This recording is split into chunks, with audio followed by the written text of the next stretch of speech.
high, and it signals that the good times will keep rolling. What it is and why you should already have exposure in your portfolio later in the show. Meanwhile, President Trump firing back today after President Obama tries to take credit for our booming economy. President Trump tweeting, President Trump would need a magic wand to get 4% GDP, stated President Obama. I guess I have a magic wand, 4.2%, and we will do much better than this. We have just begun. Now, of course, that tweet really refers to a 2016 interview with President Trump. Said that President Obama said Trump would need a magic wand to create manufacturing jobs. But on that score, 400,000 of those jobs have magically reappeared. And now even the Washington Post finally giving credit to Trump for creating blue-collar jobs. But, of course, a little dig.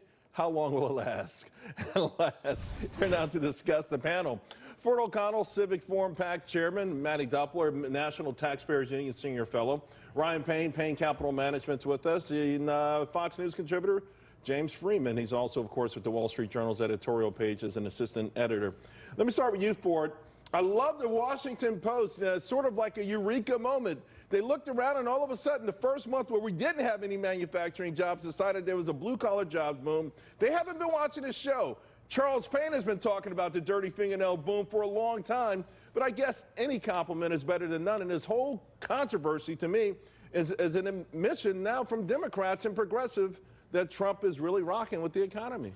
Well, I think that you're absolutely right, Charles. Look, the Democrats are concerned about the economy and how it's going to play in the midterm elections. They know that the Trump economic boom is real. And yes, he does have a magic wand. It's called tax cuts, deregulation, and unleashing American energy. I will say this, I think what's truly heartening about the Trump economy is not just that it's hitting urban and metropolitan areas, but it's extending to blue-collar areas. The fact that muscle jobs in mining, construction, and manufacturing are at the highest rate, 3.3% of growth since 1984, is truly astounding, and the credit should go to Donald Trump.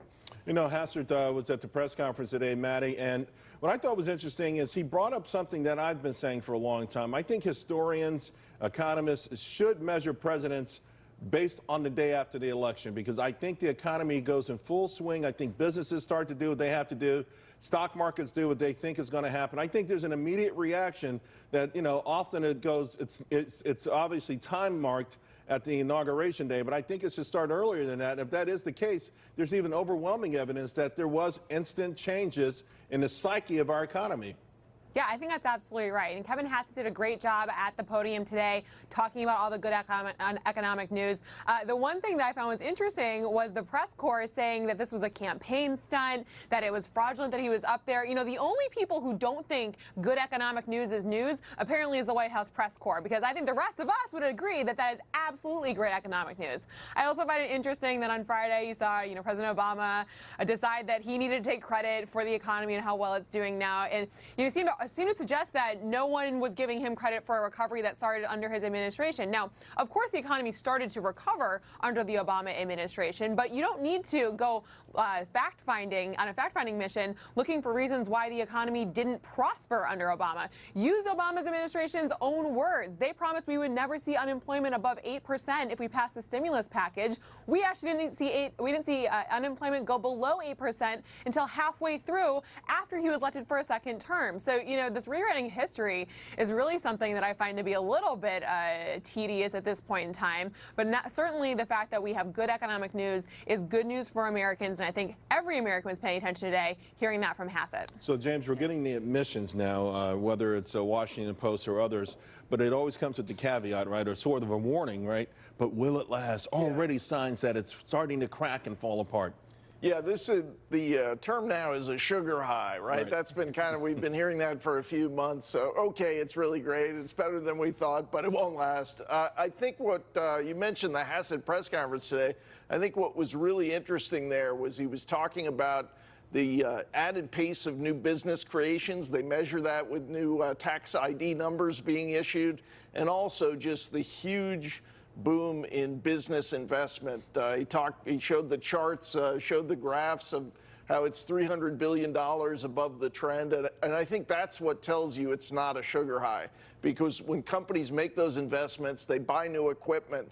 That's fuel for our economy that's used for years to come. It doesn't just disappear after the second quarter. And CapEx spending has been absolutely phenomenal. And later in the show, I'll talk about the truckers. I've been pounding the table on them. These truck orders have been huge.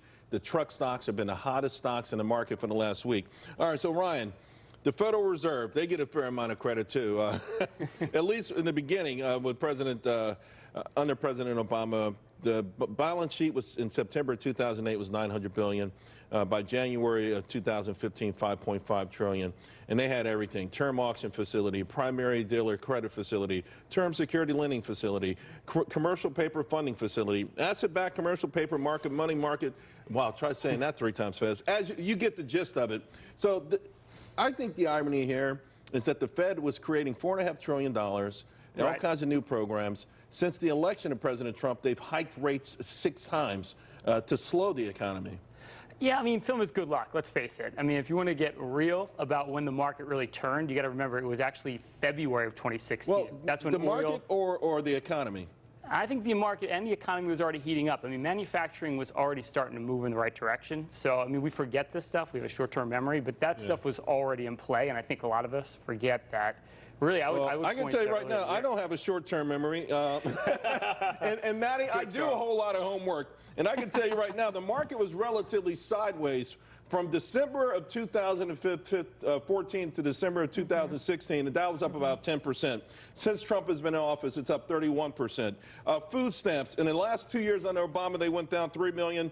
Year to date, inauguration to date, almost down 5 million under President Trump.